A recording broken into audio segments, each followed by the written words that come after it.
வணக்கம்ங்க. இன்றைக்கி நாம் ஒரு பிரேக்ஃபாஸ்ட் ரெசிபி தான். இது டின்னர் பிரேக்ஃபாஸ்ட் எப்படினாலும் சாப்பிடலாம். சும்மா ரேஷன் பச்சரிசியை வச்சு பன் தோசையும் ஒரு சாஃப்டான ஆப்பமும் செய்ய போகிறோம். Hello viewers, welcome to காப்பியாஸ் village kitchen. நான் எடுத்துருக்கிறது ரேஷன் பச்சரிசி தான் எடுத்துருக்கிறேன். நீங்கள் கடை அரிசி இருக்குன்னா கடை அரிசி எடுத்துக்கலாம், பச்சரிசி. இந்த ரேஷன் பச்சரிசி 2 கப்பு எடுத்துகிட்டு நான் இதில் தண்ணீர் சேர்த்து கொஞ்சம் கல்லுப்பு சேர்த்து நல்லா கையில் பிசைஞ்சு அலசிடுறேன். ஏன்னா ரேஷன் அரிசியில் நீங்கள் எப்படி அலசினீங்கனாலும் அந்த பிசுபிசுப்பு தன்மை பாத்திரத்துலேயும் ஒட்டும், கையிலையும் ஒட்டும். இந்த மாதிரி உப்பு சேர்த்து நம்ம கழுவி எடுக்கும் போது அந்த தன்மையே இருக்காதுங்க. கல்லுப்பு இல்லைன்னா சால்ட் சேர்த்துக்கோங்க. நல்லா ஒரு 4-5 தடவை கழுவி எடுத்துகிட்டு 2 கப்பு தண்ணீர் சேர்த்துருங்க. இது கூட 1 ஸ்பூன் இல்லைன்னா 1.5 ஸ்பூன் அளவுக்கு வெந்தயம் சேர்க்கலாம். நான் 1.5 ஸ்பூன் அளவுக்கு வெந்தயம் சேர்த்துக்கிறேன். இது ஒரு 4 மணி நேரம் ஊறட்டும்.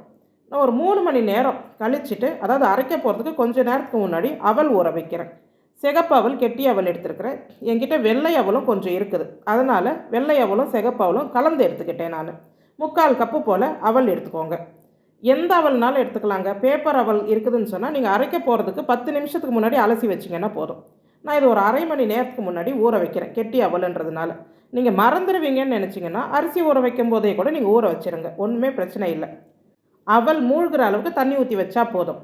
இப்போ நம்ம அரிசி அளந்த கப்பாலே ஒரு 3/4 கப்பு போல் தேங்காய் சில்லு நமக்கு தேவைப்படும்.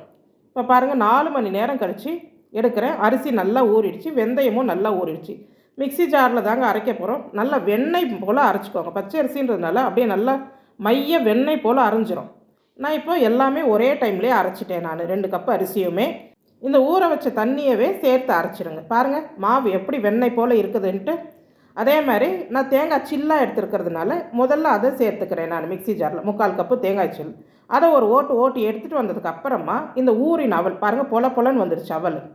இதை அப்படியே சேர்த்துட்டு அதே ஊற வச்ச தண்ணியை சேர்த்து நல்லா மையாக அரைச்சி எடுத்துகிட்டு வந்துடுங்க. ரொம்ப தண்ணியாக அரைச்சிடாதீங்க மாவை. பாருங்கள் எவ்வளோ சாஃப்டாக இருக்குது. இது பாத்திரம் கொஞ்சம் சின்னதாக இருக்குது, அதனால் நான் இப்போ கொஞ்சம் பெரிய பாத்திரத்தில் மாற்றிக்கிறேன். இல்லைன்னா அது ஃபர்மெண்ட் ஆகும்போது கொஞ்சம் மேலே பொங்கி வரும். அதுக்காக தான் நீங்கள் மேலே இடம் இருக்கிற மாதிரி பாத்திரத்தில் சேர்த்துக்கோங்க.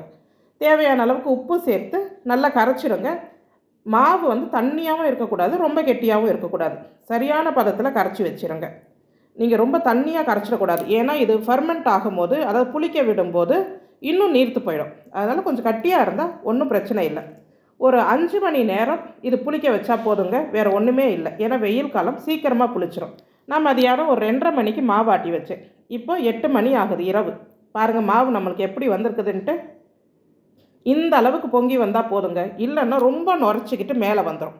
அதனால் 5லேருந்து 6 மணி நேரம் பொங்க வச்சா போதும். இப்போ நம்ம இது கொஞ்சம் குழியாக இருக்கிற தோசைக்கல், ஆப்பச்சட்டி அந்த மாதிரி நீங்கள் எடுத்துக்கலாம். இப்போ இது வந்து இந்த மண் சட்டி எனக்கு கொஞ்சம் குழியாக இருக்கும். இல்லைன்னா நீங்கள் சாஸ் பேன் அந்த மாதிரி இருந்துச்சுன்னா அதில் நீங்கள் பன் தோசை ஊற்றலாம், இன்னும் நல்லா குண்டாக வரும். இப்போ நான் வந்து இதுதான் இருக்குன்றதுனால இதில் நான் ஊற்றி வைக்கிறேன். மாவை வந்து தேய்க்கலாம் கூடாது, அப்படியே 2 கரண்டி 3 கரண்டி மாவை ஊற்றி மூடி வச்சுருங்க. ஒரு 1 நிமிஷம் 1.5 நிமிஷம் போல் மிதமான தீயில் இருக்கட்டும். அப்புறம் நீங்கள் திருப்பி போடுங்க. திருப்பி போட்டு மறுபடியுமே ஒரு 1.5 நிமிஷம் போல் அப்படியே விட்டுருங்க. மிதமான தீயில் வேக வச்சு எடுக்கணும், அப்போ தான் அது கலர் மாறாது. உங்களது வந்து நான்ஸ்டிக் பேனு, அயன் பேன் அப்படியெல்லாம் இருந்துச்சுன்னா கண்டிப்பாக இந்த அளவுக்கு கூட கலர் மாறாதுங்க, நல்லாவே வரும் இந்த மாவு. பாருங்கள் நமக்கு ரொம்ப சாஃப்டாக பஞ்சு போல் இருக்கும் இந்த பன் தோசை. இதையே வந்து நீங்கள் பருப்பெல்லாம் தாளித்து வெஜிடேபிள்ஸ், வெங்காயம் இதெல்லாம் பொடிசாக நறுக்கி ஒரு வதக்கிட்டு கூட இந்த மாவில் கலந்து நம்ம ஊற்றலாம். நம்ம ஏற்கனவே வந்து அரிசி சேர்க்காத மில்லட் பன் தோசை நம்ம சேனலில் போட்டிருக்கிறோம். அதில் வந்து நம்ம வெஜிடேபிள்ஸ்லாம் சேர்த்து போட்டிருப்போம். நான் அதனால் இதை பிளெயின் தோசையாகவே உங்களுக்கு நான் செய்து காமிச்சிருக்கிறேன்.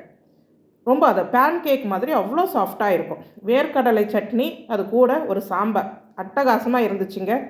ரொம்ப ஒரு பஞ்சு போல் இருந்துச்சு. இதே மாவை நாம் ஆப்பம் செய்யலாம். எனக்கு வந்து ஆப்பச்சட்டி கிடையாது, அதனால் நான் வந்து இதே தோசை கல்லுலேயே எப்படி ஆப்பம் செஞ்சேன்றதையும் நான் உங்களுக்கு காமிக்கிறேன்.